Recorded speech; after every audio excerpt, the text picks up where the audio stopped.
So in tomorrow's episode, we're going to discuss film school, to go or not to go. Just from my perspective, I didn't go to film school, but that's really because I didn't even really think about having a career in film until after I got out of college. So do I regret not going, so on and so forth? No, not really. But some of the benefits that would have come out of going to film school would have really been through the connections of people I would have met.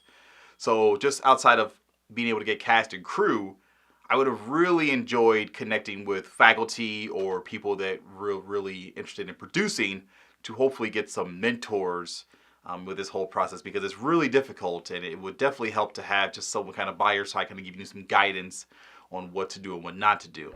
You know, we've learned a lot from our mistakes, and I would have loved to have learned from other people's mistakes, but that's not a problem here. We're doing okay. But the connections I have seen from people who have gone through film school has really benefited them and helped accelerate their careers quite a bit. So, that's how I feel about it. Greg will have his pros and cons from a more technical standpoint, and I can definitely see the application of going to film school for that part.